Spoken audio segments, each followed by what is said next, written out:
KERA imejenga kilomita 950 za barabara hizi na kilomita zingine 300 zinaendelea kujengwa. Bila serikali ilifanya, ilihakikisha kwamba rasilimali na environment ya kufanya hiyo kazi iko. Tumefadhiliwa na serikali, tumefadhiliwa na development partners either bilateral or multilateral. Tumeshirikiana na wafadhili wengine kuhakikisha kupitia ile support ya serikali hizi kazi zimeweza kufanyika. Kuleta shida ya maziwa kutoka pahali mimi natokaga, ninatumiaga diesel moja zamani. Siku hizi ninatumia dakika 5 kufika hapa KBC. Sasa tunafurahi kwa hii barabara. Baba Uhuru Kenyatta, tunakushukuru kwa ujenzi wako uliotujengea hii barabara ya kutoka hapa kwa Mbaji kwenda Jomvu. Sisi tuko hapa kwa hii kona, tuna mradi wetu hapa wa chama na tunaendelea nao vizuri. Shirika la KERA nalo limejishughulisha na ujenzi wa barabara vijijini, yani rural roads, ili kuhakikisha kuwa walio mashinani wanapata maendeleo sawia na wenzao walio mijini. Chini ya uongozi wa Rais Uhuru Kenyatta, KERA imejenga kilomita 6300 za barabara vijijini, huku kilomita zingine 3400 zikiendelea kujengwa.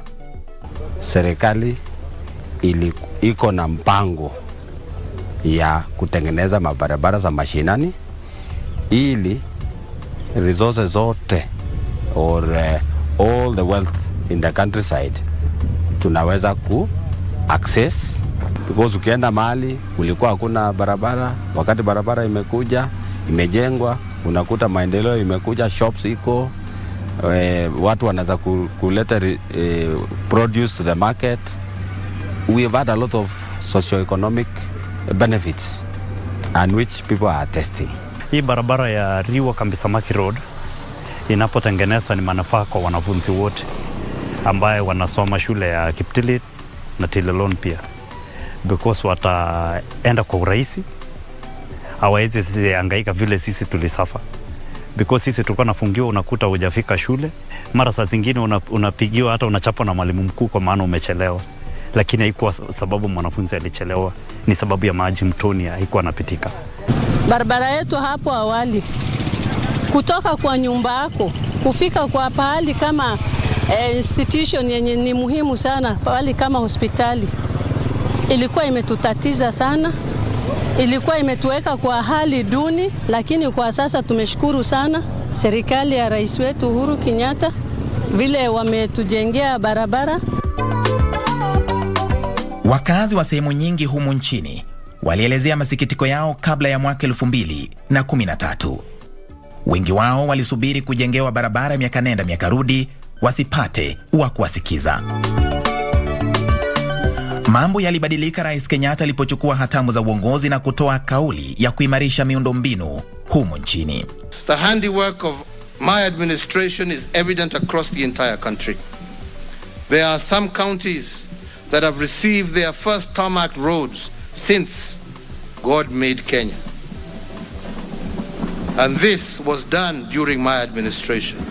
Hapa Marsabit kwa sababu hapo mbeleni hakuna lami, tunaenda corrugation kwa lori paka Isiolo, na saa hii paka Moyale, wacha Marsabit paka Moyale.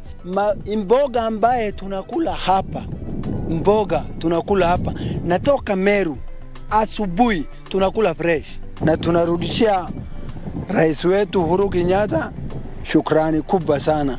Nashukuru sana hii Kenyatta, Uhuru Kenyatta.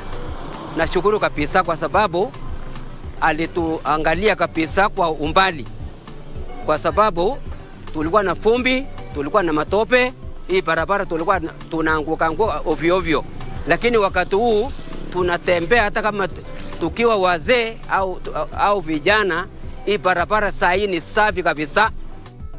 Kote nchini, barabara hizi zimechangia pakubwa katika kuunganisha maeneo kadhaa na hivyo basi kurahisisha usafiri wa watu, magari na mizigo. Leo hii pia nimeanzisha barabara ya kutoka hapa Lamu kuelekea Garissa ikipitia Ijara. Chapter 1 ya barabara hiyo, phase 1 rather, itakamilika mwaka ujao. Mwaka ujao watu wataweza kutoka hapa Lamu na kufika Garissa kwa muda mchache mno. Hiyo ni biashara kwa wenzetu wa Lamu, lakini hiyo pia ni nafasi ya wenzetu wa Garissa, wenzetu wa Mandera, wenzetu wa Samburu, wenzetu wa Laikipia kusafirisha ng'ombe zao, zinakuja zinapokea hapa, wanaenda kuuza huko nchi za nje. Kile kitu napenda kumshukuru Rais Uhuru Kenyatta ni kuwa ukitaka kwenda Lamu unatumia whole day, almost 10 hours ndio ufike Lamu. Barabara ilikuwa ni mbaya, insecurity ni mbaya. Hakuna investor ambao atakubali atoke Mombasa aende Lamu because kitu ya kwanza anafikiria gari yangu after 3 months itakuwa imeenda zake, imeharibika. Lakini kutoka hii barabara itengenezwe kutoka Minjila paka Lamu is just 1.5 hours, 2 hours. Kwanza nashukuru serikali ya Mheshimiwa Uhuru Kenyatta. Kabisa hatungeweza kupita hata wewe mwenyewe ungefika hapa leo. Sababu hii barabara ilikuwa ni shamba, haikuwa barabara. Tulikuwa tunatumia punda, lakini punda zilikuwa zikipanda. Usafiri wetu saa hii ni salama. Hata iwe usiku, pikipiki tunatembea. Iwe nini tunatembea. Tunashukuru serikali kabisa. Kwa miaka mingi Turkana County imekuwa na shida, changamoto nyingi ambapo tumekuwa hatuna barabara, lakini kwa sasa tuna shukurani. Ni masaa mafupi tu machache unatoka Kitale na unafika Lodwar bila shida, na usalama umeimarishwa barabarani. Hii barabara kutoka Malindi Salagate mbeleni kabla haijawekwa lami ilikuwa ina matatizo. Wakati wa mvua magari ilikuwa namaliza kama wiki mzima kwa barabara imekwama, lakini kwa saa hii imewekwa lami, tunachukua tu lisali moja kwenda Malindi. Sehemu nyingi pia zimepata maendeleo si haba kutokana na uwekezaji huu mwafaka uliobadilisha sio tu sura ya vijiji vyao, lakini pia kuinua hali ya maisha yao, kwani sasa biashara zinanoga. Kutoa mizigo Kitale kupeleka mpaka Kakamega mpaka Kisumu, barabara iko sawa. Tunapeleka mizigo yetu kwa urahisi, sio kama pale awali. So saa hizi unapata hapo nyuma labda ingelazimisha tu ni magari inapeleka, lakini hata sasa sisi pikipiki pia tunapeleka. Otherwise unaona hii yangu imeandikwa ni Kakamega County na hapa niko Bungoma County. So unaona naenda kutoa mizigo kule napeleka mpaka Kakamega. Construction of Moi South Lake Road went a long way in improving our economic status this way. First and foremost, it restored confidence in our guests, in our travel agents, that indeed their clients dispatched from whatever destination towards our destination were guaranteed of safe and timely arrival. Sisi ni wakulima na kutoa chakula ama majani chai kutoka kwa shamba. Hapa ilikuwa ni shida, sababu magari ya kangaita ile inachukulia chai kulikuwa ni matope. So mwananchi alikuwa analeta majani chai, gari ikija tunasukuma. Gari ikiweka majani chai tunasukuma. But today we are okay. Nguzo za afya bora kwa wote pamoja na uzalishaji chakula, ujenzi wa nyumba za bei nafuu na ustawishaji viwanda kwenye ajenda kuu ya maendeleo ya Rais Kenyatta zinaendelea kufaulu kwa kuwepo kwa barabara katika maeneo tofauti. Sisi kama wamama wa Kirinyaga, wakati tulikuwa tunapata watoto huko nyuma, tulikuwa na shinda sana ya barabara, especially tukienda kwa mahospitali. Tulikuwa tunaumia, wengine wetu tulikuwa tunazalia kwa barabara, lakini kwa sasa tuko na shukrani kubwa sana, sababu hata ukipata kagali upeleke hospitali, barabara ni nywe, na hiyo ni kazi mzuri ya rais wetu Uhuru Muigai Kenyatta. Siku hiyo wa mama yenye tulikuwa tunaenda hospitali, tulikuwa tunapenda na mtoto na mkongo, tunabebea watoto wa mkongo, tunapeleka paka Kapenguria kwenda kulala huko. Kesho tunaendea mkuu mpaka nyumbani, na tunaenda kesho yake tena tunarudi na mkuu. Wakati hii barabara ilifika, tumepata raha sana, Tunaenda tu hata kama ni basikili tunaendia, na hakuna fundi na hakuna kukwenda karibu sama juma sama wili ama saa karibu dakika 10 tunafika Kapenguria.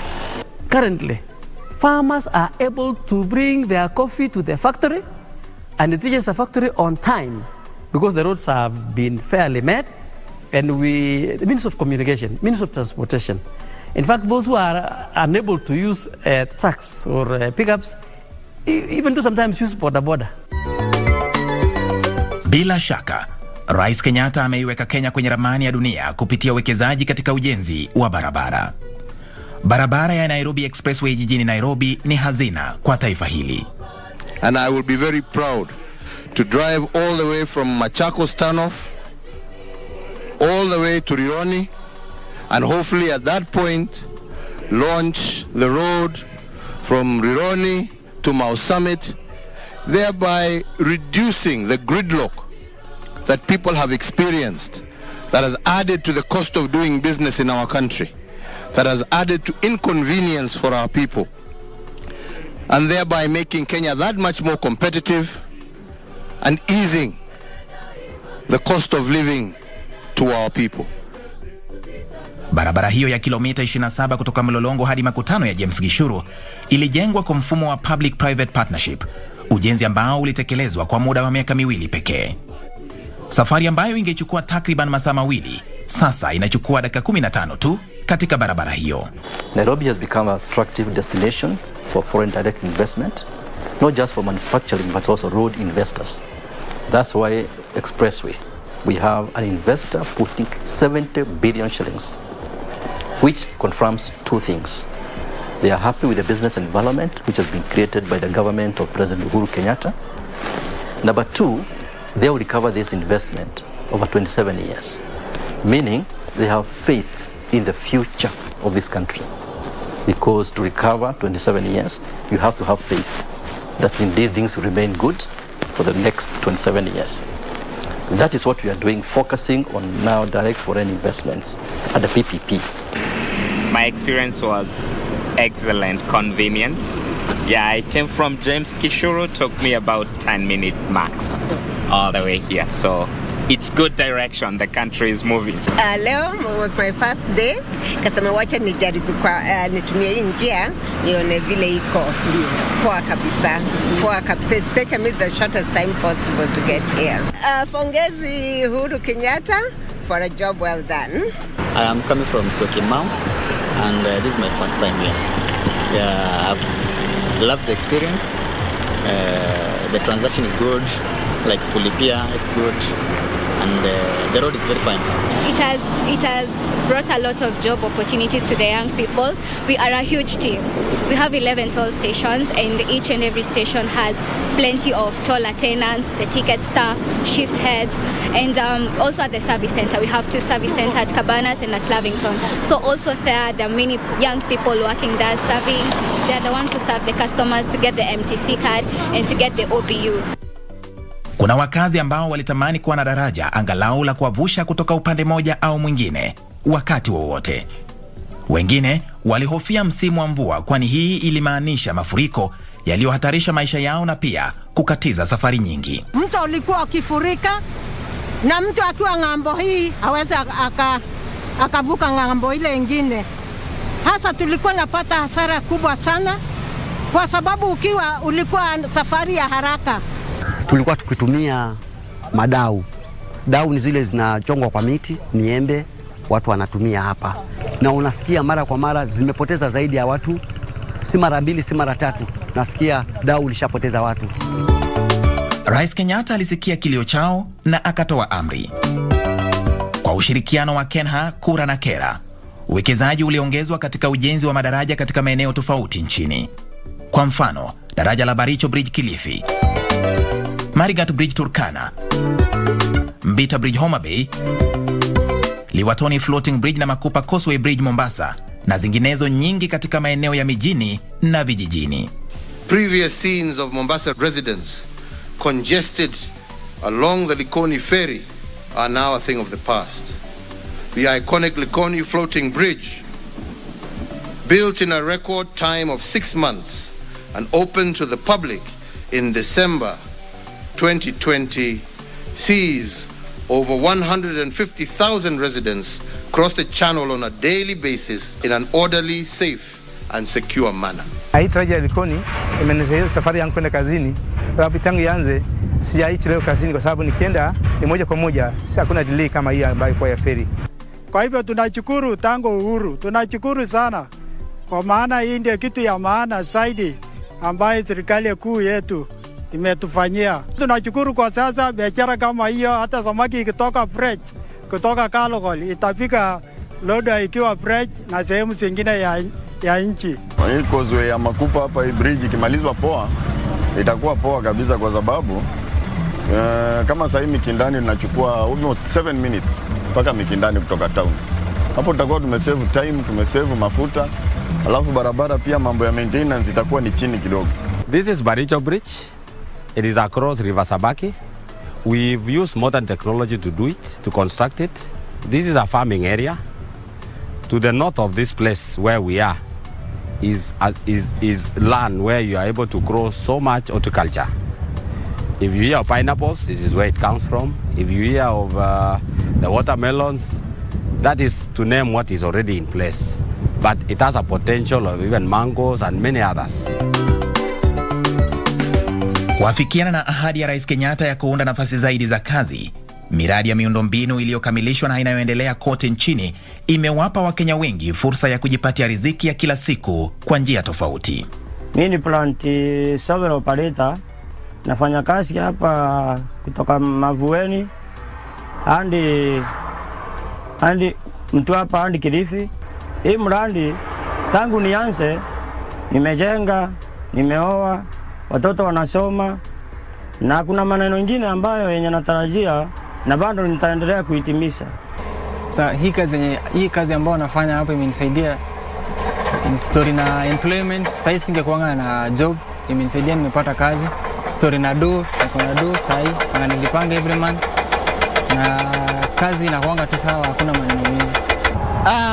Before 2018 hatukuwa tunapata kazi, ilikuwa shida sana kupata kazi as a woman, na kwa construction bado ilikuwa shida, lakini with time tumekubalika kwa construction, tumepewa nafasi sisi youth na women tumepewa nafasi ya kuwa kujenga nchi yetu. Kwa kweli, mwenye macho haambiwi tazama. Ni dhahiri kuwa kila pembe ya taifa hili wakazi wanajivunia barabara ya lami, iwe ni walio vijijini au mijini. Na hii ni ahadi ya Rais Uhuru Kenyatta iliyotimia, kuwapa Wakenya maendeleo yanayoinua na kurahisisha maisha yao kulingana na malengo ya ajenda kuu ya maendeleo na yale ya ruwaza ya mwaka wa 2030. Kama Rais Kenyatta anavyosema, sio bora usafiri, bali usafiri bora.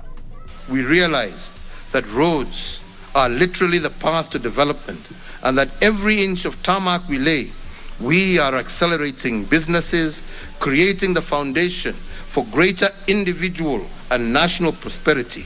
We did it for you, the Kenyan people. Okay, tunashukuru rais wetu Mheshimiwa Uhuru Kenyatta kwa kuwekeza kwa barabara. Sasa hivi tunaona kama tunasafiri kwa usafiri imekuwa rahisi na imekuwa nzuri. Tunakushukuru sana Rais Uhuru Kenyatta kwa kutilia maanani mambo haya ya infrastructure. Kupitia kazi hizi sisi kama vijana tumepata ajira, tunakimu familia zetu, tunajikimu pia sisi wenyewe na nchi yetu inafunguka. Tunakushukuru sana, ubarikiwe na kutakia mema na afya njema wewe pamoja na jamii yako. Nashukuru President Uhuru Kenyatta kwa kazi nzuri ya barabara. Tumeshukuru sana kama wakaji wa Kericho. Kongoi mise.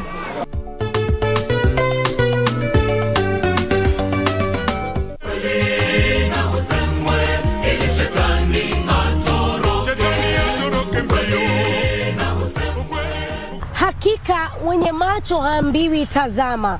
Tuseme ukweli Tuva, ni kwamba miundo mbinu imeweza kuendelea miaka 9 iliyopita. Sawa vijana sasa hivi wanasemaje? Kwenye ground vitu ni different. Vitu ni different kwa ground. Ushuhuda umeweza kutolewa na sio maneno tu, ni kwa vitendo. Umeelewa Ni kweli. Safi. Na tukizungumza kuhusiana na hayo, lazima tuseme kwamba haujayaona yote. Mtazamaji, bado hujayaona yote. Hatujaangazia maendeleo katika sekta kama vile reli, bandari, viwanja vya ndege, yani ni mengi. Hakika. Mengi sana. Ala, hivi unasema kuna mengi zaidi ya kushinda makala iliyopita. Makala ambayo umeyaona haujaona yote. So tuingie katika awamu ya pili kuweza kushuhudia maendeleo ambayo serikali imechukua katika kuimarisha miundombinu. Tazama.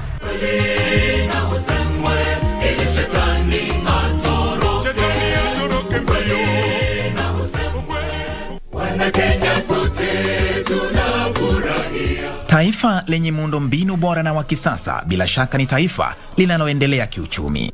Tangu mwaka wa 2013, Kenya imeshuhudia uwekezaji usio na kifani katika ustawishaji wa miundo mbinu, yani infrastructure, na ambao haukuwa umeshuhudiwa tangu tujinyakulia uhuru. Miaka 10 tu ya uongozi wa Rais Uhuru Kenyatta na Kenya imepiga hatua kubwa na za kihistoria. So one of the key agenda items when the president came to office was to make sure that we prioritize infrastructure development to make sure that we actually close the gap. As a result, the results have been substantial, positively substantial in terms of impact across the country and even in the cities.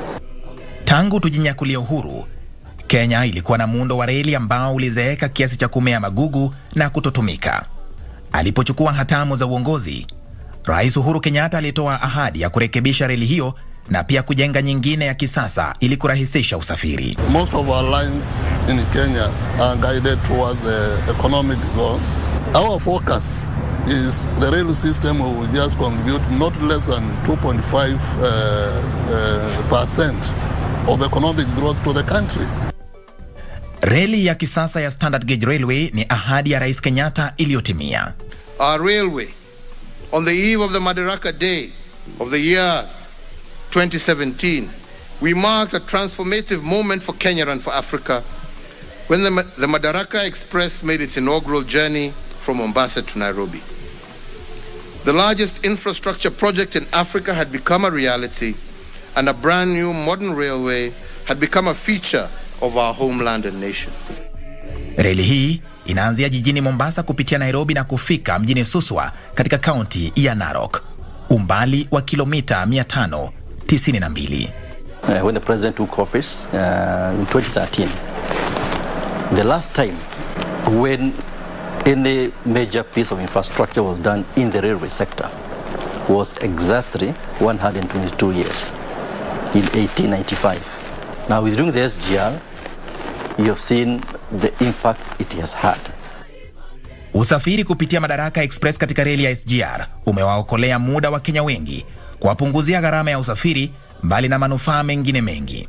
Kufikia sasa Madaraka Express imewasafirisha abiria milioni 7.9 safari ya kutoka Nairobi hadi Mombasa na kurudi Nairobi. First of all, SGR is very fast. It's only 5 hours compared to the bus. The bus is 8 hours or 9 hours, but SGR is 5 hours, so it's convenient. Then it's cheap. I think everybody can afford. It's affordable. Usafiri ulikuwa, basi zilikuwa, shuttle zilikuwa, lakini wakati train ilipoanza safari zake kutokea Voi, imekuwa ni rahisi kwa sababu iko na masaa specific time ambao unaweza kuja unapanda train na uko sure at specific time utakuwa umefika mahali unataka kwenda. Most of us after campus we had this feeling where will we get the job, but SGR came in handy because we really applied for it, and good thing we got employed, and we really appreciate that. Si usafiri wa watu tu uliorahisishwa. Reli ya SGR inasafirisha mizigo kutoka bandarini Mombasa kufikia Nairobi na Nakuru, na kuipokeza reli ya Meter Gauge Railway kuendeleza safari ya mizigo hiyo kufika Malaba. Tangu mwaka wa 2017 kufikia sasa, reli ya SGR imesafirisha tani milioni 18.5 kutoka Mombasa hadi Nairobi. Wakati tulianza kupanua hii bandari, tulikuwa na container milioni 20 ambazo zilikuwa zinafika hapa. Kwa sababu ya kupanua hii bandari, kwa sababu ya kujenga hiyo reli ambaye tumejenga, usafiri wa makontena ambaye inapitia Mombasa sasa, ambaye zamani haikuwa inapitia hapa, ilikuwa inaenda kwingine, imepanda karibu double. Kutoa kontena kutoka Port of Mombasa kufika paka hapa ilikuwa ni karibu $2,400. Na ukiangalia rate ile Kenya Railways inatupa kutoa kontena huku kuleta hapa na 970, hiyo si mchezo. To us that is a plus. kwa sababu nikichukua mzigo kwa hiyo bei na niweze kufikisha kwa client kidogo na pesa kidogo, hata mimi nitabaki kwa biashara. Our Embakasi terminal is fed from Mombasa using the SGR.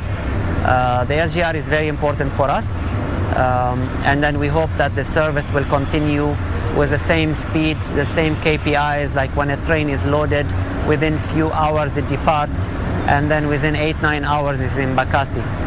It is an extremely efficient service. Mizigo inayosafirishwa kupitia reli ya SGR inachukua masaa 8 kutoka Mombasa hadi Nairobi, ikilinganishwa na siku 2 inayochukua kupitia barabara. It has brought the means of having a choice other than road movements. You're able to move volumes of cargo, high volumes of cargo on rail. The aspect of safety, the aspect of accountability, the flexibility it allows us to give as an additional option to our clients. Tunamshukuru sana Rais Uhuru Kenyatta kwa sababu ya ujenzi wa hii reli ya kisasa, kwa sababu imetuwezesha sisi kutoa mizigo mingi katika terminal zetu. Kwa mfano tuna mitambo ambayo inaweza kuteremsha tani 7,000 za mbolea, na kama tungekuwa tunatumia malori ingekuwa masiku mengi na shida nyingi, lakini sasa tunafurahi kwa sababu tunaweza kupakia usiku na mchana bila kuwa na fujo nyingi ndani ya bandari na kuwezesha namna hiyo. Ukarabati pia umefanywa katika reli ya zamani, yani meter gauge railway, na hivyo kuimarisha usafiri wa abiria jijini Nairobi na katika miji ya Kisumu, Nyeri na Nyuki na mingine.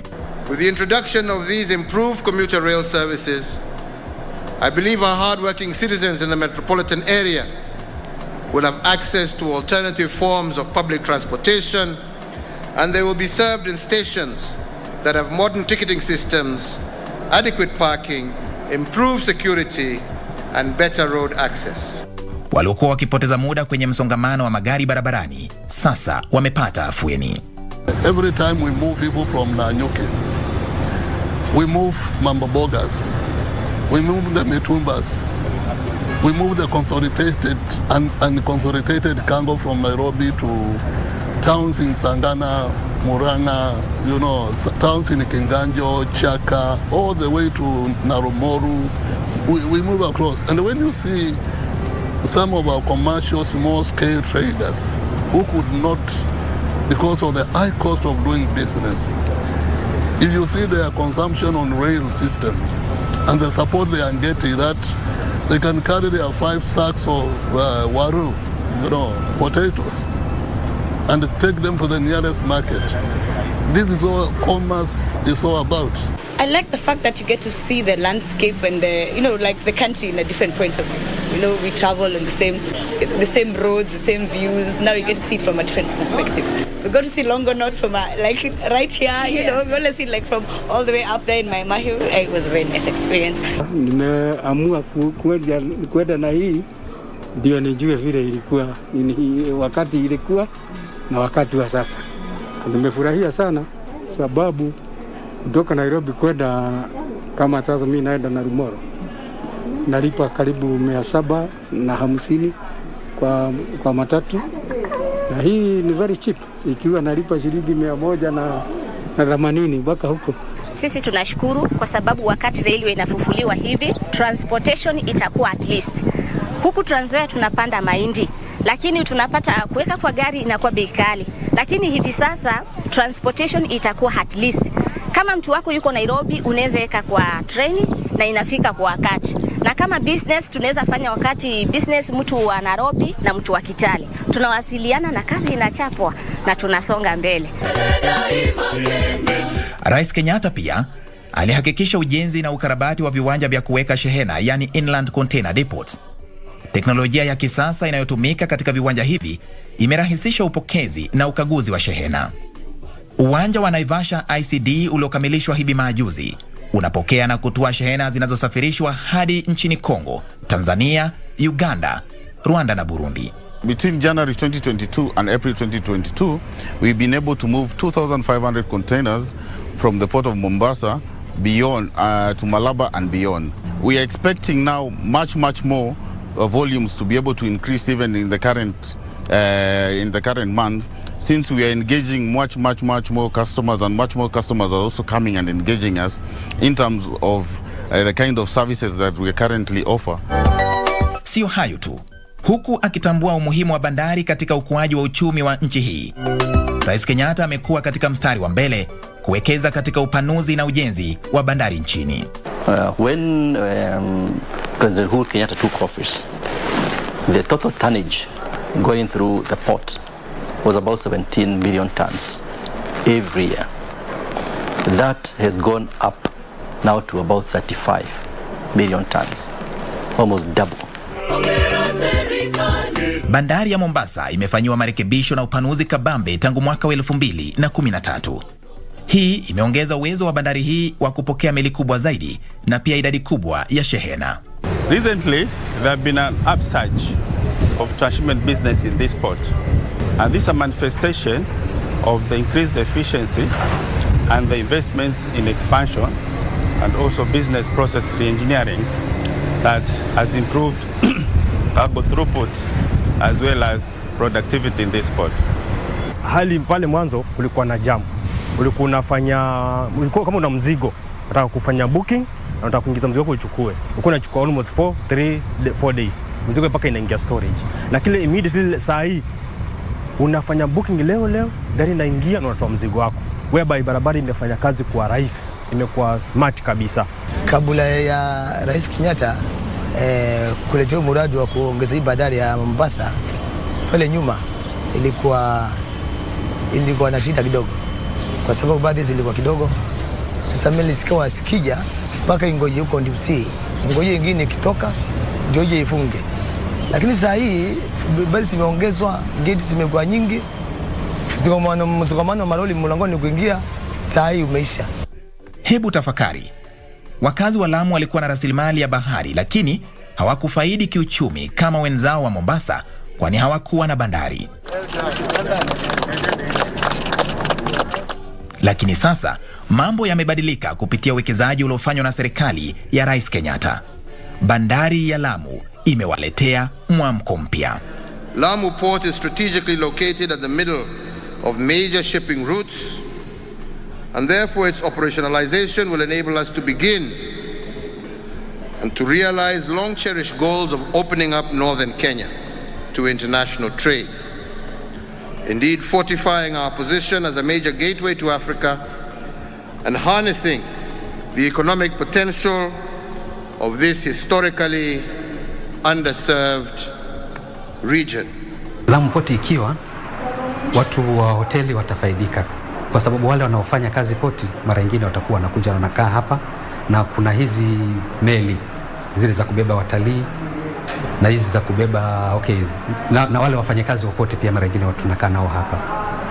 Sana wanakaa kwa hizi hoteli zetu.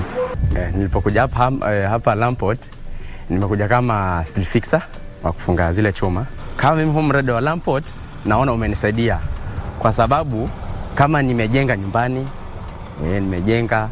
nimenunua vitu vya nyumbani, so nimeona imenisaidia kikubwa sana. Tunasema kwanza ni asante sana kwa huu mradi wa Lamu Port, na tunaomba kama ingewezekana afungue miradi mingine ya aina nyingine, angalau watu wazidi. Maisha hapa Lamu kwa muda mrefu imekuwa chini sana, na kwa miradi kama hii familia na wafanyikazi wote wanafaidika.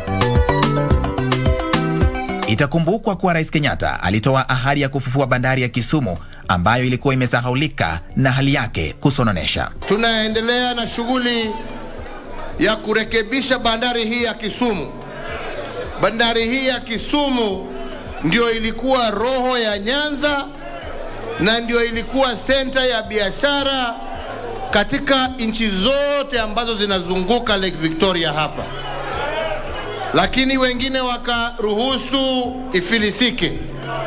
Tumesema ya kwamba hiyo bandari tutairudisha, ianze kufanya kazi tena. Mji wa Kisumu uwe ndio utakuwa mji wa biashara, meli ziwe zinaingia hapa, vijana wetu waweze kupata kazi. Ahadi hii ya Rais Kenyatta ilitimia. Taswira ya bandari hii bila shaka ni ya kutia moyo, kwani ukarabati ulifanywa na kuwapa wakazi wengi matumaini ya ajira na ukuaji wa uchumi wa jiji la Kisumu. The port of Kisumu by 2013 in fact, it was rather moribund. There was almost nothing happening there. But from 2019, after refurbishment of that port, we did 54,000 TEUs in 2021 compared to 5,000 TEUs. So it is like tenfold. Wafahamu kuwa MV Uhuru ni meli ambayo iliundwa miaka 55 iliyopita na kwamba ilikuwa imepuuzwa na wengi na kutupwa kama machuma yasiyo na faida. Baada ya Rais Kenyatta kuingilia kati, meli hii ilikarabatiwa na sasa ni chombo kinachoiletea nchi hii heri njema kwa kusafirisha bidhaa za mafuta katika nchi jirani. The reviving of MV Uhuru 1.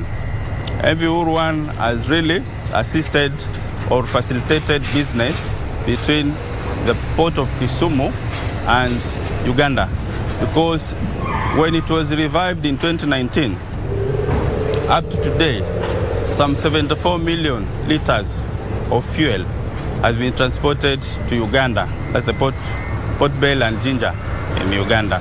Vijana wengine pia kwa sababu ya revival of the ship wanafanya kazi sahi, wameandikwa na walikuwa hawana kazi.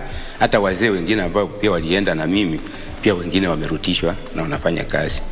Na kukimbia kwa meli pia nimeona Kisumu imekuwa sasa, maendeleo yamekuwa makubwa na kwa sababu ya juhudi ya His Excellency the President Uhuru Kenyatta. Ukizingatia mchango wa MV Uhuru hivi saa hizi na mchango ambao utakaoletwa na MV Uhuru 2 ambao iko katika stage zake za mwisho za kumaliziwa, ni kuwa kuna mwangaza katika mwisho wa tunnel. There is light at the end of the tunnel. Miradi mingine ya muundo msingi ambayo Rais Kenyatta ametilia mkazo tangu mwaka 2013 ni ukarabati na ujenzi wa viwanja vya ndege nchini kwa minajili ya kurahisisha usafiri na pia kuiweka Kenya kwenye nafasi nzuri ya ushirikiano wa kibiashara na mataifa mengine. We estimate that aviation contributes around 5% of Kenya's GDP. Now, as an airport operator, we are therefore very strategically positioned to ensure that contribution does happen. Upanuzi na ukarabati umefanywa katika viwanja vya ndege vya Jomo Kenyatta, Moi, Eldoret, Kisumu na Isiolo. Serikali ya Rais Kenyatta imewekeza takriban bilioni 71.5 kuhakikisha Kenya ina viwanja vya ndege vya kisasa. The importance of Kisumu Airport to this region is that, number one, it caters for the Lake Region Economic Bloc that covers a total of 14 counties. Kisumu is well positioned not just for Kenya but also for the Great Lakes region. So the East African countries also benefit by having this airport here, because it is the only airport that is positioned on the shores of Lake Victoria. Airport yetu Kisumu, kwanza kama sisi waendeshaji bodaboda, inatupatia biashara. Manake unapata kama mgeni ameshuka kule ndani, atakuja huku nje na kupanda bodaboda. Tunasema airport inatupatia faida sana. Na upande mwingine pia tunasema airport imajiri vijana wetu. Hii uwanja ni uwanja muhimu sana na itasaidia sana kufungua biashara kati yetu na nchi za nje na hata kati yetu na kaunti zingine. Na pia tunachukua watu wenye wanafanya attachments na interns. Na hiyo inasaidia sana kwa ule mtu mwenye anasoma masomo yenye inahusiana na aviation. Nataka kushukuru Rais Uhuru Kenyatta kwa kutuletea mradi nzuri kama hii hapa Isiolo, mradi hii wa Isiolo International Airport, kwa sababu hii mradi imetusaidia sisi kama mayouth, kwa sababu hatujakuwa exposed kwa bad companies. Hiyo imetusaidia sana kwa sababu tumepata hapa employment. Today, as an airport, we can proudly say the government has done us a great deal of pride. We look at those few past 25 years before this rehabilitation happened. We had traffic that could not be accommodated here. So this pavement upgrade has really given us that link that we can attract back our traffic that moved when we had weak pavements and we had a lot of problems on the runway. So therefore, in terms of tourism, this is really growth for the coast region. Before, it used to be really hard to get to Mombasa. You always had to fly through Nairobi but now it's really nice that you can fly directly to Mombasa. As a traveler, like for me, Mombasa is home, but if someone who's strange is traveling, it's nice for them to come directly to Mombasa. So it definitely, I think, has increased the tourism in the sense that people feel more encouraged to be able to fly. They don't have to make so many stopovers anymore. Kila uwanja unapopanuliwa, tunazidi kupata ndege nyingi zinazokuja hapa Malindi, zile za domestic. Kumbuka kwamba awali tulikuwa tuna ndege moja tu peke yake ya Kenya Airways ikija kama mara 3 hivi kwa wiki, ikitoka tena Mombasa, ikipitia hapa ndio iende zake Nairobi. Sasa hivi tuko na ndege 20, flight 20, 10 kuingia na 10 kutoka, na bado tunatarajia tutapata ndege zingine. Hii tayari inaonyesha kwamba watu wana appreciate expansion, na ndio sasa wanakuja kwa wingi. Tangu kufunguliwa kwake mwaka 1978, uwanja wa JKIA haukuwa umekarabatiwa kuafikiana na viwango vya kimataifa. Lakini mambo yalibadilika mwaka wa 2015 kupitia uwekezaji uliofanywa na serikali ya Rais Kenyatta. The most exciting project that we have right now that's going on is the rehabilitation of Terminal 1B and 1C. And we are doing that primarily to improve on the ambience and the passenger experience within the airport by creating more space for them to enjoy when they are being screened, when they are going through immigration, and more importantly when they are doing their duty-free shopping. The retail experience we want to provide there, we want them to feel relaxed and they are in an international airport. Hapa JKIA inafanya kazi ya chuma yote, kazi ya steel work yenye kwa 1B na 1C. Mimi ndio nimesimamia yote. Hii mradi imetusaidia sana vijana, sisi kama vijana tumepata kazi. At least tumepata mahali ya kujishikilia. Isitoshe, miundo mbinu inayofanikisha usafirishaji wa shehena pia imeimarishwa katika viwanja vya ndege nchini tangu mwaka 2013. Na hivyo basi kuiweka Kenya katika ramani ya nchi zinazonawiri katika kanda hii. Safari za ndege za shehena pia zimeanzishwa katika uwanja wa ndege wa kimataifa wa Eldoret na ule wa Kisumu, hatua kubwa katika kukuza uchumi wa maeneo hayo. The initial project of flying goods out of Kisumu International Airport, it means that for the first time, as Kenya Airports Authority, in collaboration with the people who are in the fresh produce, the people who are in the horticultural, the people who are the exporters, is that we are able to be part of the value chain that is able to put money in the pockets of the mwananchi. We now have over 1.2 million tons capacity in total at Jomo Kenyatta International Airport. We yearly average about 300,000 tons, but if we have to get to the million mark in terms of tonnages, it means we really have to open new markets and actually diversify our product mix so that we don't only rely on agro-perishables, but also have other not highly perishable products that will create a balance in case of any issues that might affect production. Uwekezaji pia unaendelea kuwekwa katika ukarabati wa viwanja vidogo vya ndege ambavyo vinachangia pakubwa kufanikisha safari za ndege humu nchini. Development ambayo ile inaendelea sahi ni courtesy of His Excellency the President Uhuru Kenyatta. Project yenyewe ina involve expansion of a runway, a taxiway na apron, 2 aprons, apron 1 and 2. Runway yenyewe itasaidia kuexpand a number of aircraft ambazo zinalanda hapa. Employment opportunities hapa hivi ni mingi. Tunashukuru Rais Uhuru Kenyatta, at least anang'ang'ana kuempower vijana na kuwapatia njia ya kupata pesa ama maisha mazuri. With the expansion of Manda airstrip, we are ready to accommodate anyone who wants to come and do business within this airport.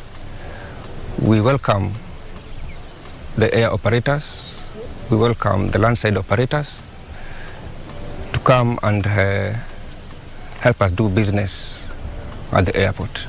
Wakati tulikuwa kwa kiwanja ya ndege, mimi nikajiuliza Mama kama mimi ya kijiji napanda ndege kwa haraka. Serikali imerahisisha kazi sana. Juu kila mtu sasa anasafiri haraka. Nilikuwa tunaona kwa wazungu, lakini hata na sisi pia tunasafiri nzuri sana. Ukweli unapojitokeza, uongo hutoweka.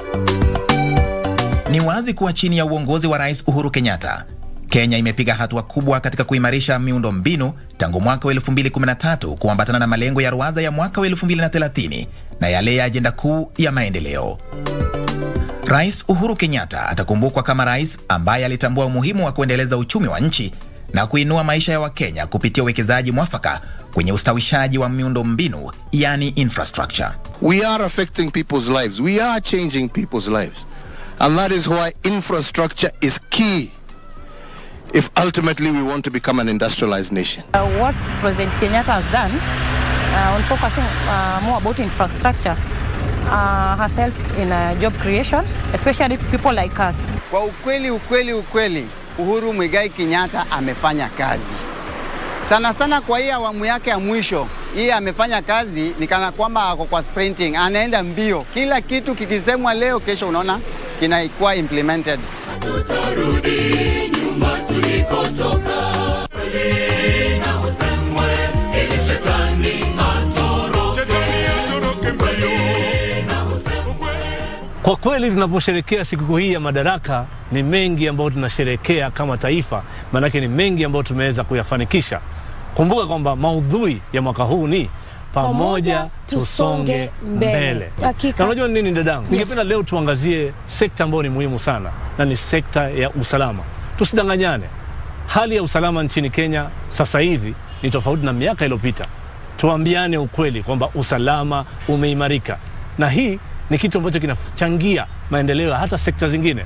Usalama ndio kitovu cha taifa lolote. Ili maendeleo mengine yaweze kufanyika, lazima kuwe na usalama. Ama nadanganya? Kweli kabisa, na ndicho kitu ambacho Rais Uhuru Kenyatta amekipatia kipaumbele, kuhakikisha kwamba kuna usalama nchini Kenya, na pia kuhakikisha maisha ya walinda salama yamepatiwa kipaumbele na yamelindwa, na kuhakikisha kwamba Kenya tuko salama ili tuweze kufanya shughuli zetu bila wasiwasi na kwa amani. Na ndio maana tunaimba kila wakati tukisema Kenya nchi yetu. I tell you.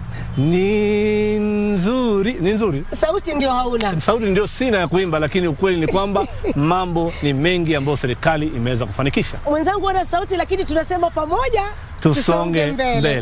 Lakini kwa sasa tutazame makala haya. Na usemwe ili shetani atoroke. The transformation of our security sector has without doubt been one of the most significant endeavors of my administration. We continue to add new arrows in the quiver of our national security by retooling the resources and capacity of our security agencies. This visible transformation of our security organs has been done in honor of their national duty of defending our sovereignty, maintaining our territorial integrity, securing our borders, and preserving our cherished freedoms and our way of life. Taifa lililoimarisha mfumo wake wa usalama ni taifa linalojivunia maendeleo endelevu, kwani sekta zote zinategemea sana mazingira thabiti ya usalama ili kunawiri na kuwafaidi wananchi. The growth of the economy of any country is supported by a secure environment. If people do not feel secure, they will not go around school, they will not engage in social activities, they will not interact, they will not build, they will not trade, and of course the economy will not grow. Baada ya kuchukua hatamu za uongozi mwaka wa 2013, Rais Uhuru Kenyatta aliapa kipaumbele marekebisho ya kuboresha usalama wa taifa. Kwa miaka 10 sasa, serikali ya Rais Kenyatta imewekeza vilivyo kuboresha sio tu usalama, bali pia maslahi ya walinda usalama. Lazima tuwapatie uwezo wa kufanya kazi yenu. Resourcing, training, equipping, hiyo lazima tufanye. Lakini tukifanya pia na nyinyi murudishe mkono kwa kufanya kazi na bidii na kutuondolea magaidi kati yetu, kutuondolea wezi, wafisadi kati yetu. Hatuwaulizi chochote ingine. Hiyo ndiyo kazi tunawaomba mtufanyie. Marekebisho yamefanywa katika shughuli za usajili wa maafisa wa usalama ili kuboresha huduma zinazotolewa kwa wananchi. Idadi ya maafisa wa usalama wanaosajiliwa kila mwaka sasa imefikia 10,000 ikilinganishwa na miaka ya hapo awali. Hii inamaanisha kuwa tangu mwaka wa 2013 maafisa wa usalama 1,100 wamesajiliwa. We've come from a police to population ratio of 1 to 900 in 2013. And then that has been reduced to 1 to 600. We are within the striking distance of the UN's own prescription of a police to population ratio of 1 to 450. And over the last 10 years, we've created over 500 new police stations and posts across the country. Sio hayo tu. Maafisa wa usalama sasa wanapokea mafunzo mahsusi yanayowapa uwezo wa kukabiliana na changamoto za kiusalama za karne ya 21. It is crucial for security officers in hotspots to undergo also continuous training that adapts them to the changing trends in preventing and fighting terrorist-related activities. This includes pre-deployment training for all officers posted to such operation areas. I also want all the security formations represented here today to undertake the strongest possible measures against actors and dynamics that enable terrorists to operate in or against our country. The president made sure that he has absolutely invested in the security. And he invested in the security in a multifaceted manner, which actually has really made us to be able today to intercept terrorist intelligence in the shortest period possible. That's why now our skills in terms of deterring, preventing and disrupting among the highest acclaimed in the world. The criminals we were dealing with 10, 20 years ago who were just breaking into a bank are different from the people we are dealing with now who are very sophisticated, who would want to access government data sets or would like to access private sector banking data sets or hospital information systems and stuff like that. So training specialized units in the investigation arm of the security services is what has helped. The DCI has trained and built capacity in several specialized investigation areas. Items of evidence are transient, meaning they take little time for them to disappear. So the longer time you take to attend to a crime scene, the lesser evidence you'll be able to achieve so that you'll be able to analyze to get the required evidence. But with modernization and the upcoming of this forensic lab, we are able to do things on time. Secondly, having the technology we have been able to train them on how to package each evidence on which evidence bag to put. This department is very important in that we're able to analyze various sources of data that are available to the DCI and be able to understand that, be able to assist in various investigations that they conduct here. We are properly trained, we have proper tools, we have proper equipment, and literally I can say, not unrate ourselves, we rate Kenyans down. The president has done his best. Fichua kwa DCI, pamoja tusonge mbele.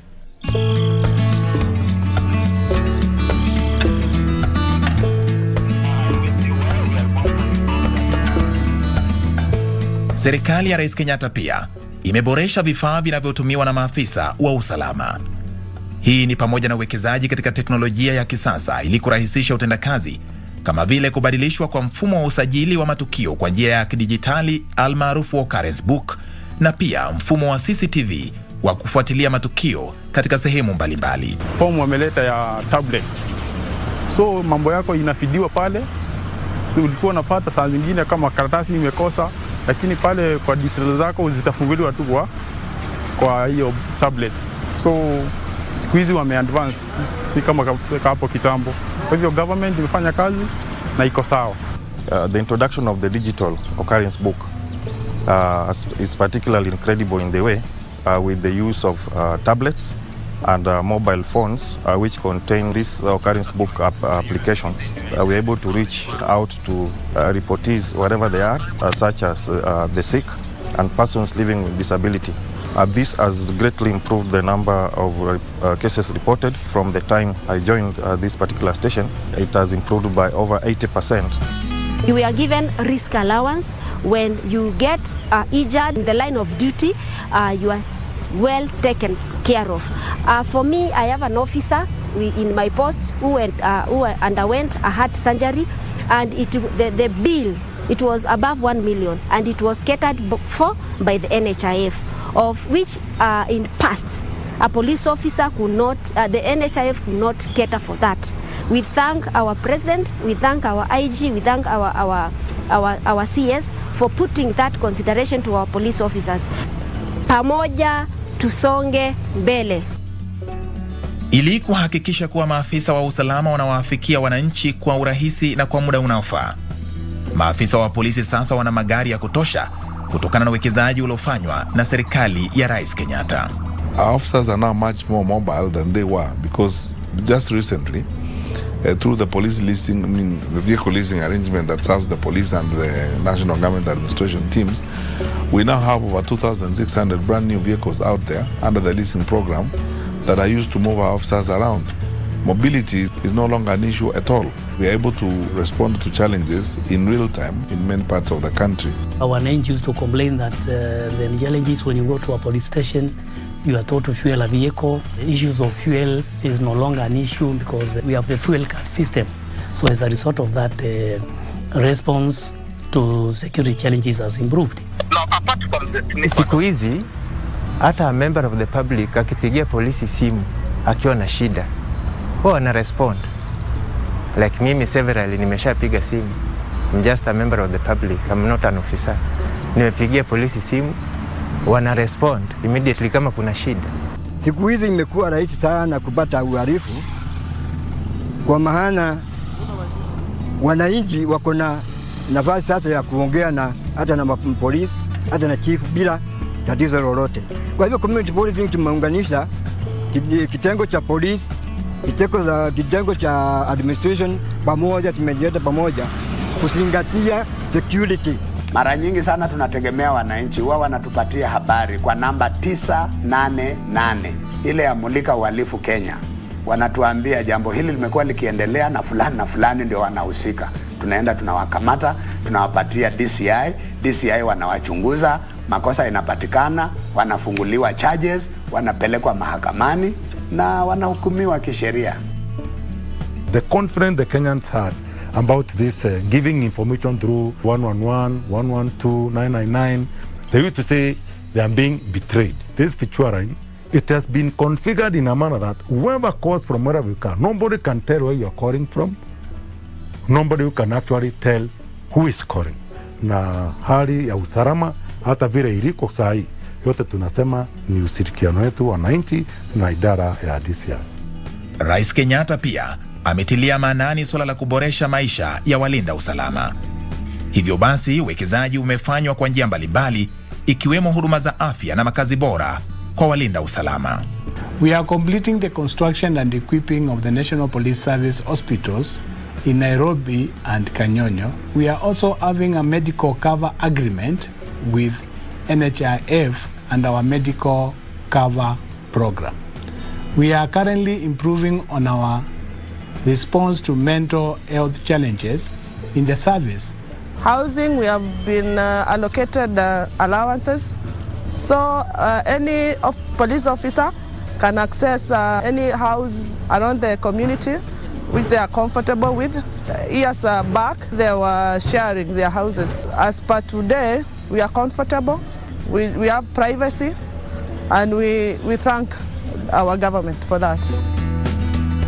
This has been able to help them integrate with community, and under the auspices of community policing, this as well has created bridged the gap in police-community relations which in the past has not been very cordial, but now that they're living among us, they're able to get information at any time. That has accumulatively improved prevention and detection of crime at the community level. Tunaongea story, tunapiga story, unaona tu ni kama tu raia wenzetu, hata huwezi mjua kama ni maraia, ni maaskari kama kitambo.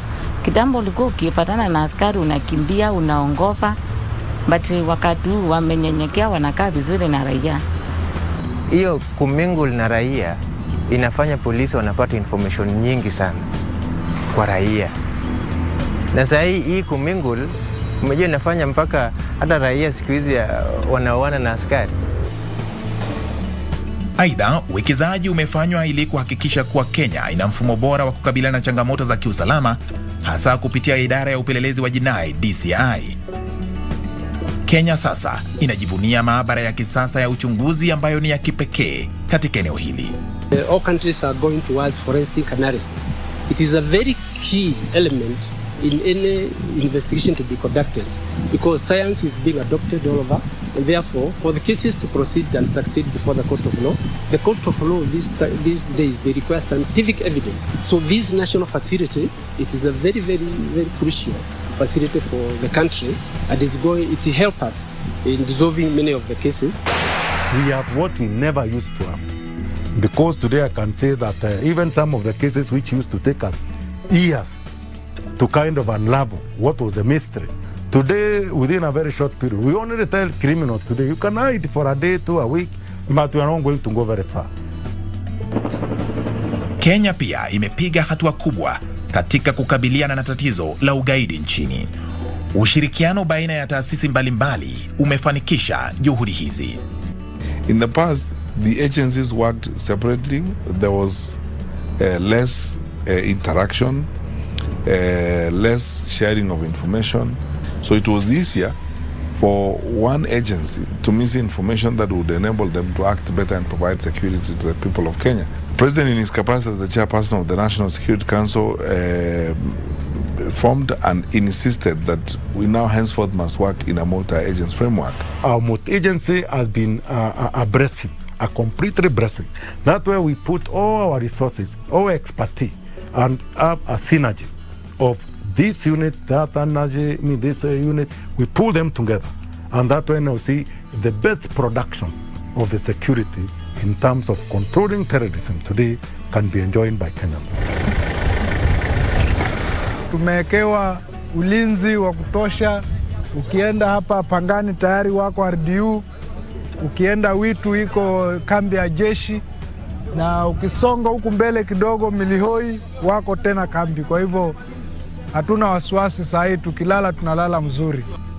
Kabla mimi niingie kulikuwa kuna mambo mengi ya ugaidi, mambo before.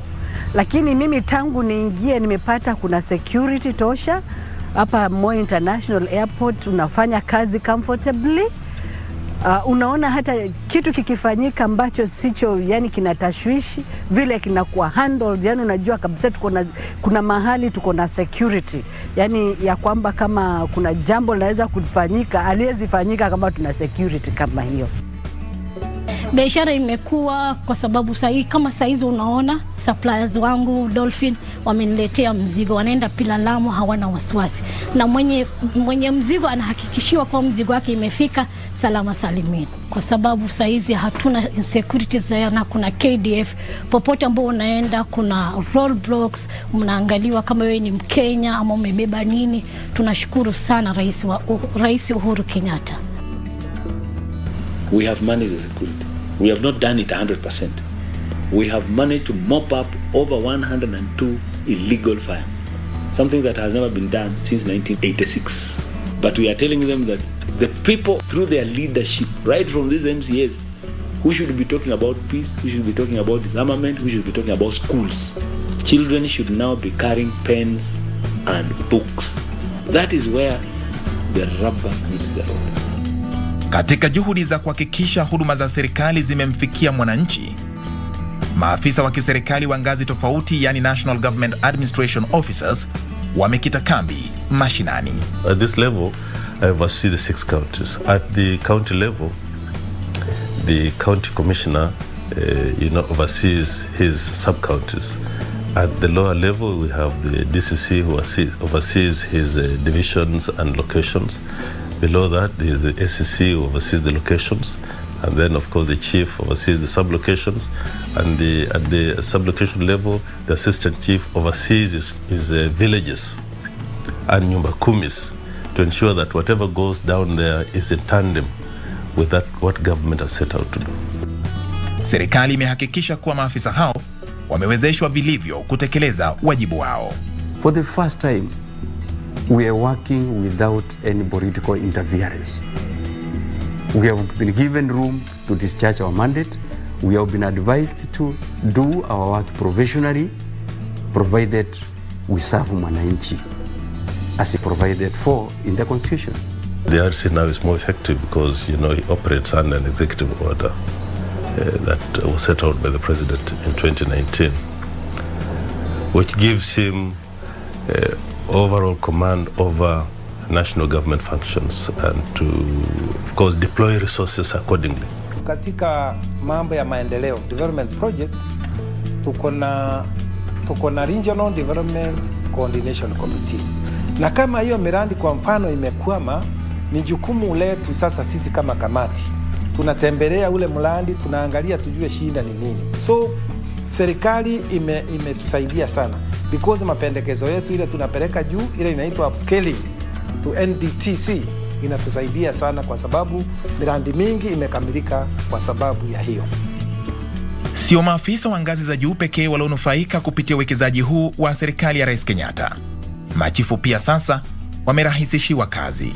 Saa hii kazi ya chifu inapendwa sana kwa sababu ukiangalia payslip kuna administrative allowance ambayo chief unapata 15,000, assistant chief anapata 7,000. Hiyo inakuwezesha wewe hata kama umeamshwa saa ngapi za usiku, unaweza rudisha simu kwa yule mtu anahitaji mara moja na ukamhudumia. Tuseme tukifanya jambo hatukuange na kuegemea upande yote. Afanya mambo yako kulingana na vile sheria inahitaji. Kama kuna wahalifu sisi tutawatambua bila kuegemea ama kusema huyu labda ni mtoto wa jirani ama ni nani, so long as sheria imefuatwa. We are also in liaison with the Ministry of Education in ensuring that they give us data of what the children who start for exams and probably the transiting students, the number of transiting students, so that in case of any failure to transit, then we will now go in and address the same problem. Serikali ya Uhuru Kenyatta imetusaidia sana, sababu pale mbeleni tulikuwa na shida, tulikuwa tuna mambo ya usafiri, lakini kwa sasa hivi kila chief ako na pikipiki na tunapewa pia every quarter tunapewa pesa kidogo ya kuhakikisha kwamba tumepata mafuta, petroli na pia na stationery kwa ofisi. Ukiona pikipiki inakalia saa hizi, serikali ndio wametupatia, na hiyo ndio imefanya kazi nzuri kwa upande wetu. Kama tukisikia mambo usiku na mchana imetendeka mahali, tunaenda kwa haraka sana. Maana kuna mahali mbali si karibu na hapa. Serikali inatujengea maofisi. Hiyo ni kitu kingine muhimu tena. Na hiyo ofisi unajua sio ya sisi kama chiefs peke yetu, hata ya wananchi. Ndio inafanya sasa tunahudumia wananchi karibu. Zamani kupata ofisi ya askari pengine unapata mpaka Lodwa after traveling for 20 kilometers, of which ilikuwa ni mbaya kwa usalama ya mwananchi. Lakini by this time wakati tumepata hii serikali, kwa hiyo miaka 5 imepita, tunapata huduma kwa wananchi ni karibu. Sababu ukiangalia ofisi ya chief iko karibu na wananchi, unapata ya OCS karibu na mwananchi, unapata ya county commissioner karibu na mwananchi, so huduma kwa wananchi inakuwa ni 100%. Vikosi vya ulinzi vya Kenya pia vimewajibika vilivyo kulinda usalama na uadilifu wa nchi. Rais Kenyatta amehakikisha kuwa wanajeshi wetu wana mafunzo bora na vifaa muhimu kuweza kukabiliana na changamoto za kiusalama za kila aina. We have invested heavily in upscaling our aerial, maritime and land equipment. We have added new bases, bolstered the size of our force by additional recruitment, improved the remuneration and benefits of personnel, and adopted the training and operational practices demanded by a fluid security environment. Serikali ya Rais Kenyatta pia imewekeza katika kuboresha maslahi ya wanajeshi wetu, ikiwemo hospitali za kisasa na makazi bora. At the center of the reforms that we have instituted has been our efforts to elevate the welfare of our personnel, especially in terms of healthcare. The KDF Isiolo Regional Hospital adds to the level 4 hospital established at Kahawa Garrison, and the Trauma and Counseling Center at Manda in Lamu County, the Wellness Center located in Langata Barracks, and we are also in various stages of construction of other facilities, including one in Eldoret. We do so conveying immense gratitude to you, our brave sons and daughters of Kenya, and your families for dutifully serving as members of our defense force. Kwa kweli, Kenya imepiga hatua kubwa katika kuboresha usalama wa nchi, maslahi ya walinda usalama na utoaji wa huduma kwa wananchi kama alivyoahidi Rais Uhuru Kenyatta. Juhudi hizi zote zimesaidia Kenya kufikia malengo yake ya ruwaza ya mwaka 2030 na yale ya ajenda kuu ya maendeleo ya Rais Uhuru Kenyatta, kwani usalama wa nchi ni kitovu cha maendeleo. Our forefathers bequeathed us our homeland and nation. The government of Kenya will do everything possible to preserve the territory of this great republic and ensure that generation after generation of Kenyans dwell in it, as it is, in fact, intact and unencumbered.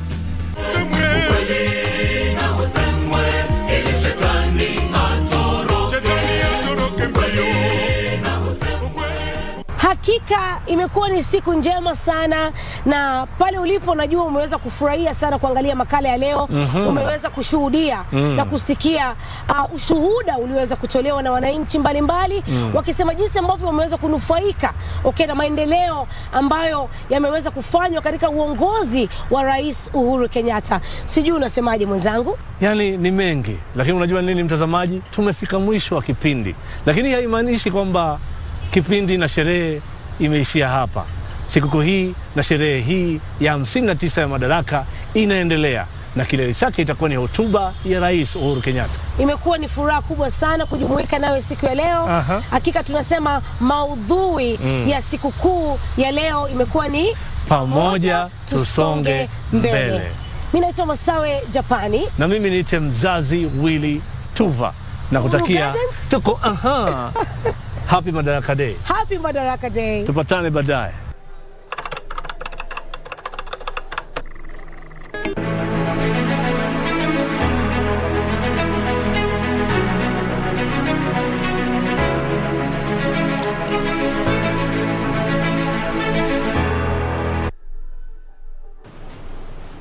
Interesting. I mean, we have spent the last 1 or so hours, having a look at President Uhuru Kenyatta's legacy, from roads to railways to security to health. You can spend the whole day talking about all these, and of course, remember, today is President Kenyatta's day to preside over his last National Day celebrations, and the event is taking place at the Uhuru Gardens, and as you can see from your screen, thousands of people have already gathered at Uhuru Gardens waiting to hear from President Uhuru Kenyatta. And of course, the hallmark of his speech today is expected to reflect so much on his last 9 years in power.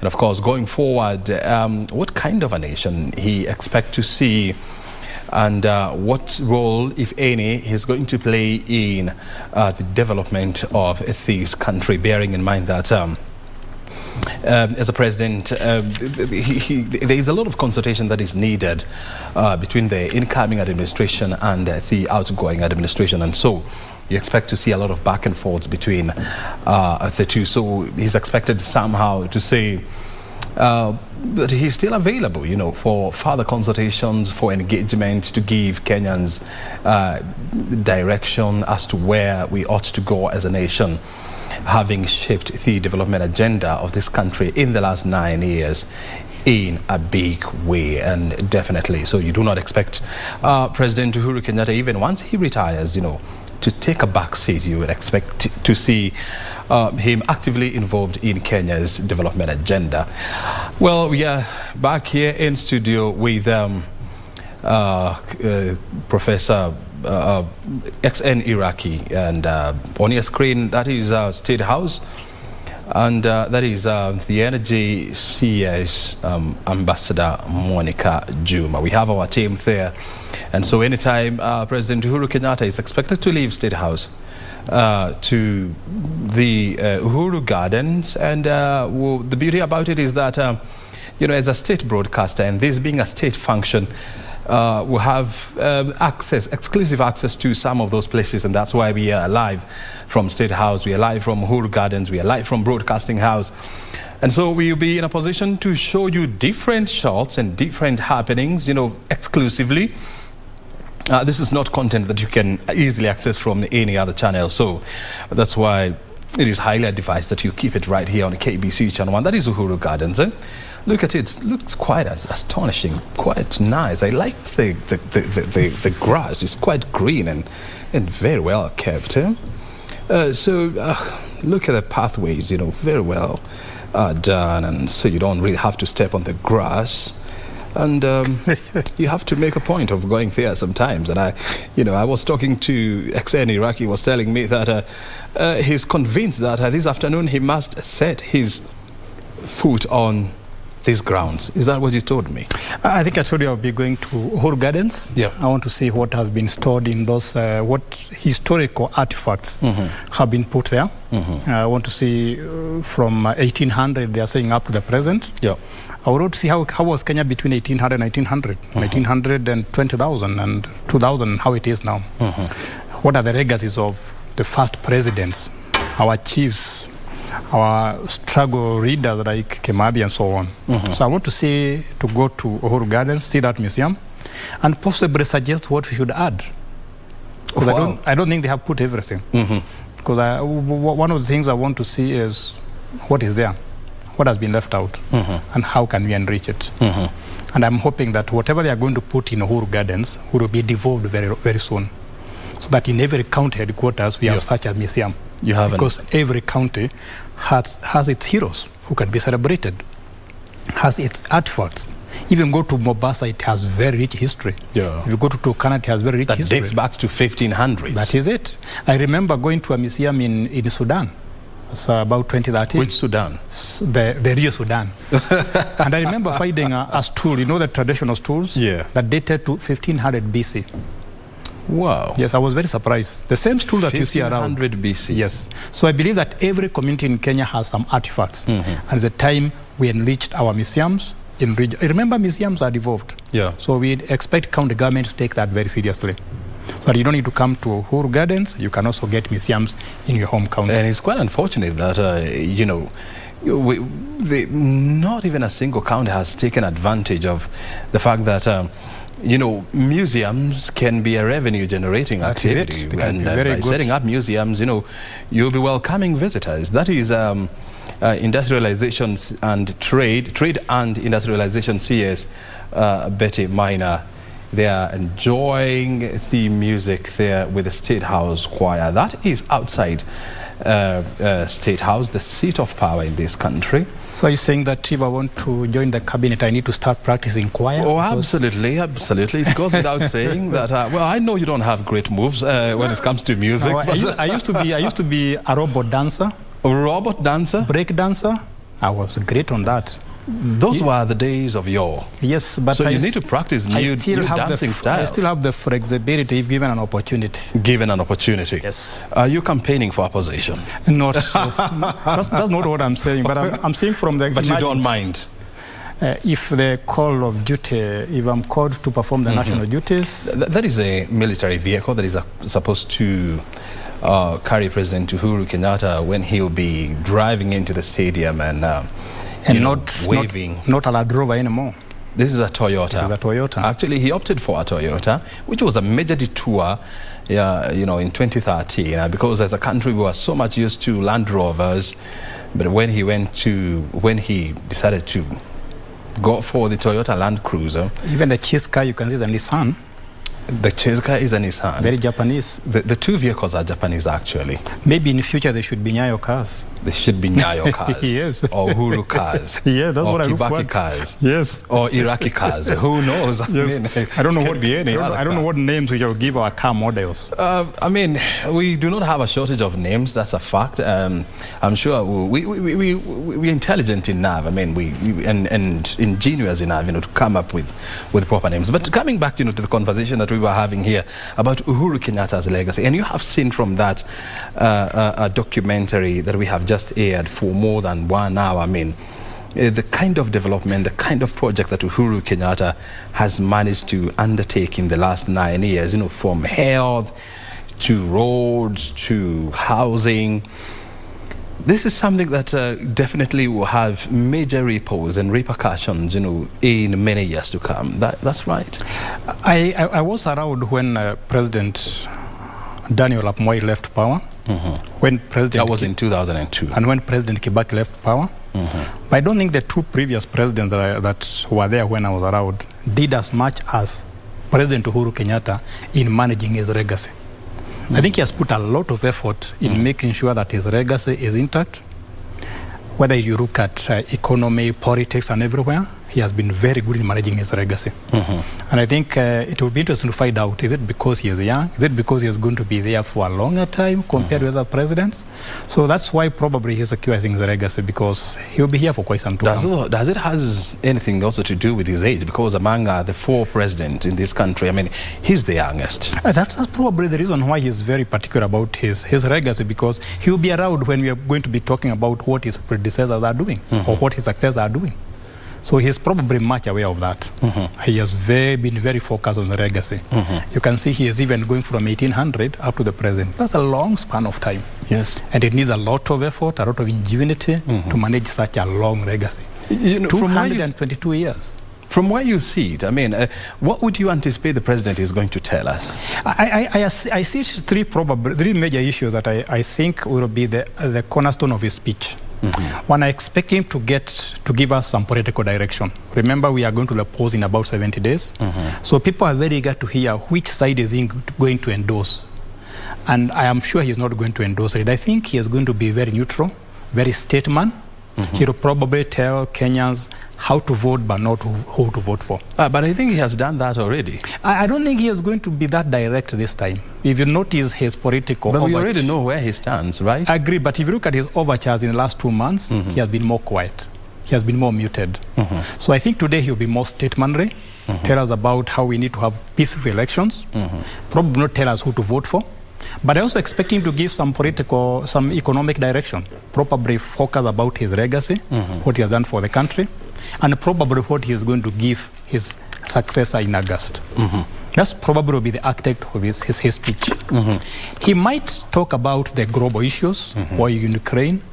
He might talk about rising prices, African regional integration, and where Kenya is positioned in the global scheme of things. That, I guess, is going to be the centerpiece of his speeches. And I don't know what he is going to say about his legacy. I don't think he is going to say farewell to Kenyans. He is still going to be relevant for the next 70 days until we get a new president. We have to keep that in mind. He is still the president. You see, going forward, and after the 9th of August, once a new president has been sworn in, what role do you expect Uhuru Kenyatta to play in Kenya's socio-economic development going forward? Because he's still relatively young. He's relatively young, and I think there will be a lot of demand for his and on your screen, to step on your shoes, that is the Nairobi Metropolitan Services Director General, that is Lieutenant Mohammed Badi, making his way into the Uhuru Gardens. Thousands of people are already there. The sun is somehow now sneaking out, so what is promising to be a beautiful day at Uhuru Gardens, a day to celebrate the day that as a country we attained self-rule and to reflect back as to what kind of a nation that we have become, and of course look into the future and ask yourself, what kind of a country do we want to achieve, and what is going to be my role going forward? We are here in the company of XN Iraqi at the Broadcasting House. Remember, we are coming to you from different locations. That is not State House, that is Uhuru Gardens. At some point we should be going to State House, where various members of the cabinet, actually, as you can see, they are just having a good time. And this is the Sports CS Ambassador Amina Mohammed. Let's listen into what she's saying. Serving in the administration of President Uhuru Kenyatta. Extremely rewarding, extremely rewarding. I think that it's probably the best, it's been the best delivery time for me from 2013, when I was the Minister for Foreign Affairs, where I was given all the support, all the facilitation that I needed to be able to put policies in place. To be able to guide the ministry from where it was at to where I left it. And then I went to the Ministry of Education, and there too I had the support, the free hand, the guidance, the direction to do what was really required, which was put in place the policy for CBC and start drafting the legal instruments for it, but also come up with a training program for teachers. So extremely rewarding. I don't think that I could have had a better leader. I could have had better direction.